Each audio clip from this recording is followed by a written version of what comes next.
Hi. Hello. Can you explain to me who you are? Include your name and your job roles at Carnival. My name is Gabriel, and I am a carnival and street event costume designer.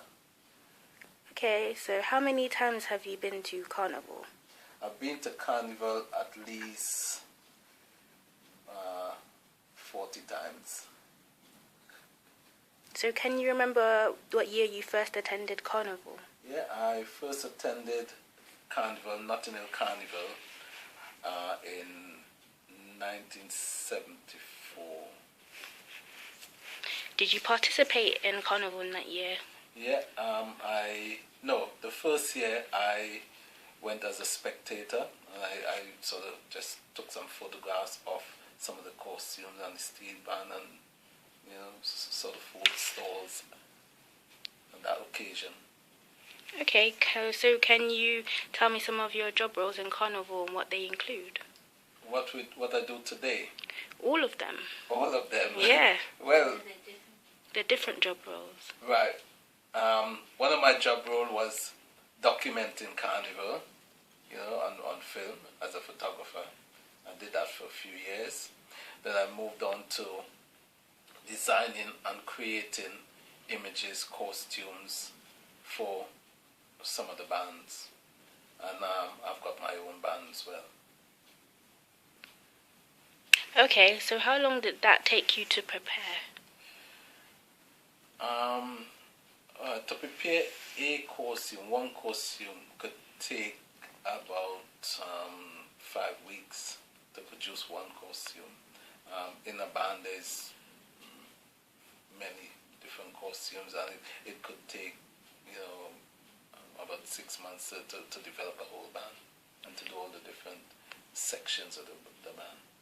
Okay, you said different sections, so I'm assuming that each costume has a different meaning behind it, maybe? Each costume has a different meaning. The theme of the band has a theme.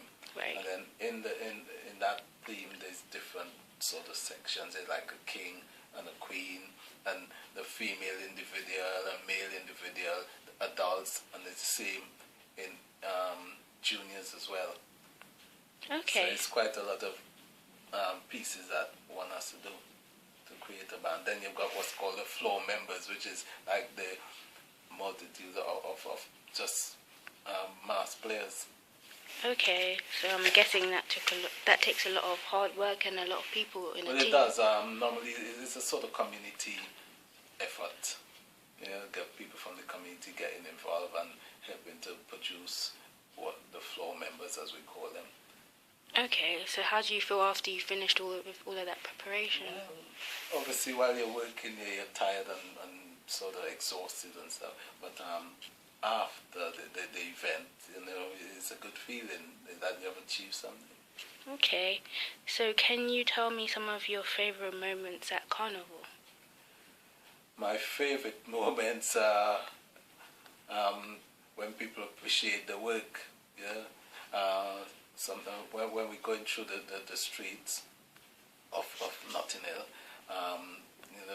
people appreciate the costume, and you get lots of people coming out taking photographs of it, asking us to stop so that they could record it, and that's a good feeling. What do you enjoy most about Carnival? I enjoy actually making the pieces, the sort of work, because it's sculpture. I tend to make it in a sort of form of sculpture, and it's for longevity, and the pieces are used for other things other than Carnival. It's shown at museums and galleries and stuff like that. So. Okay, what's your personal memorable experience of Carnival? My personal, well, one year we made a special costume. It was called a hibiscus. It's a West Indian flower, and we took it on stage, and all the judges just loved it and said, yeah, that's a winner. Okay, so do you still attend Carnival now? I do, but what I do, my wife and I, what we do, we support and mentor young designers and support them in that way. We sort of go out on the street with them and help them to, their band to sort of look good. Okay. Going back to, sorry, I thought that was kind of interesting about the flower you was talking about. Was that in a competition or? It was in one of the sort of main carnival competition. It's called a gala. Right. And that's where all the kings and queens from the bands are shown. That's before the day of the carnival. Mm-hmm. We have a special event, and all the bands make a presentation of their big pieces of costume. Okay. So to do with Notting Hill Carnival, all the costumes would then go around, and I presume they would be judged. Yes. Have you ever won? We always win. Oh, okay. In fact, our stuff is unjudgeable. It's so unique that there's no category, as the judges say. There's no category for the word. How do they score you? Pardon? How do they score? Well, we don't get scored because, as I said, there's no category. Our stuff is so unique. So we don't enter competition anymore. We just do guest appearance. Oh, back then when you did enter the competition, how would they judge you? Well, they stopped judging us after a while. As I say, it was hard for them to judge the work because it's so different from what people perceive as carnival costume. And so, they just stopped judging us. Say, sorry, there's no category for your work, so we're not going to judge you. Oh, wow. Where does your cultural inspiration come from? It's predominantly sort of African, Native American and African. That's where most of my sort of ideas come from. Okay. So do you still enjoy carnival now? Yeah, we still enjoy it. I mean, people just look forward to seeing the work, and it gives us enjoyment to keep making the pieces. Okay, do you think the cultural experience and atmosphere and vibe of carnival has changed throughout the years? Yes. Yes, because today most of the bands don't really spend a lot of time producing the sort of things that we do.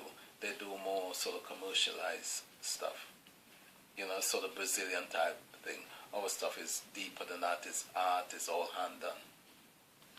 Okay, so do you enjoy it now or back then?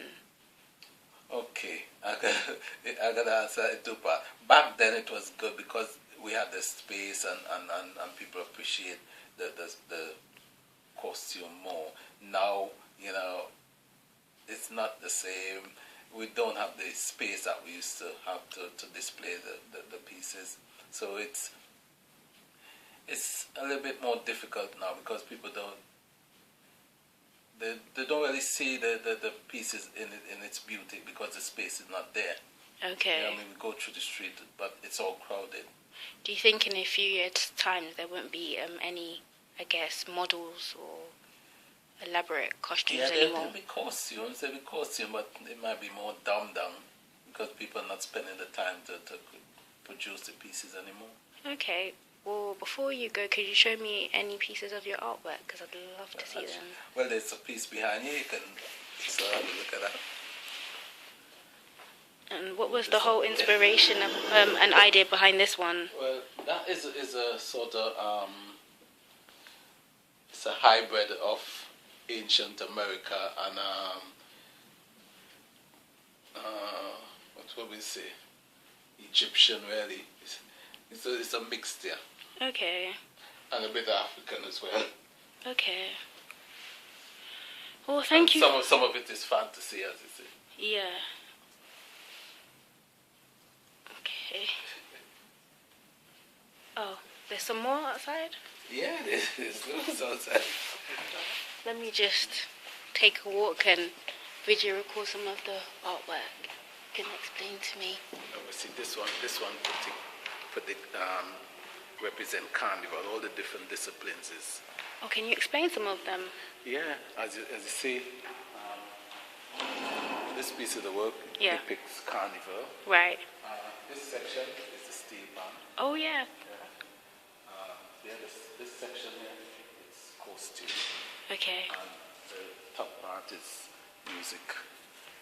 Very inspirational. Well, thank you for your time. Oh, is there any more? Okay. You got this. And it's best if you take this slightly from the side, you get more depth in depth. So come back a bit so that you get some of the natural. It's a wide angle, isn't it? Coming close and cut off some of the white. I just want to get the whole of it first, okay? Let me go in and look at the detail. Okay. Take it slightly from the side. Like this angle? Yeah, because you get more depth. Can you explain the inspiration behind this one? Right, this one, we tend to use a lot of natural material. I thought, well, I'll just go the whole hog and use seed pods and decaying wood and stuff like that. The main face is done from wire and paper, sort of papier-mâché, and the headpiece is, again, twigs and straws. So what was the cultural inspiration behind this one? Again, it's primitive African.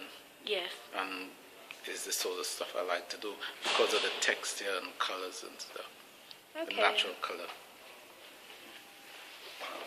You do this and this one. Okay. You need to take this one from that one. Yeah. Yeah. This one was a king, and Okay. it's depicting Zeus. Okay. Yeah, the god. Yeah. And it was representing the Olympics, the rings of the sort of Olympic rings. Okay. Get that was in. The king. Okay. One of the bands. It's good. It's very creative and artistic. Yeah, it's not bad. Well, I like art anyway, so. Okay, let's have a look at the one outside. Okay.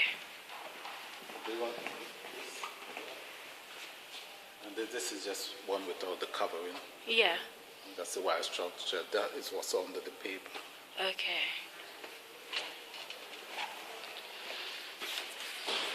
And you got it. I'll take this one so that I can go like that. Yeah, and that's queen. Now don't go straight on, it flattens it. You need it so it come from the side. Okay. So can you explain the cultural history behind this one or the most? Again, this is a mixture of sort of Indian and African really, and it's a queen. Okay. And it's done from again wire and paper, and it's hand painted. Okay. It's a lot of history and culture and art behind it then. Well, it's all what I've got in my head. I just put it down and. So do you draw it first? Yeah, and then... I draw that and then do all the technical drawing. There's a lot of technical drawing and pattern development behind this. Lots of engineering skills involved in making these. Okay, wow. And it normally takes how long? Something like this would take about 5 weeks to do. Wow. Yeah, because it's a long process. There's a lot of drying process involved. Okay. It could take 3 or 4 days to dry. Once we recover it, it takes 3 or 4 days to dry at every stage. And to paint? Painting is quick. That takes a couple of days. Obviously, you'd have to be so careful and, delicate, because it's very delicate. With the painting as well, you don't want to mess up with the paintbrush. Well, the painting and the shading and stuff came from my photographic sort of memory. Okay. Because I do photography as well. Okay. Or used to. Yeah. But I don't do it anymore, but I use that skill to do the painting and the finish. Okay, so thank you for your time. Thank you. It was a pleasure. Thank you.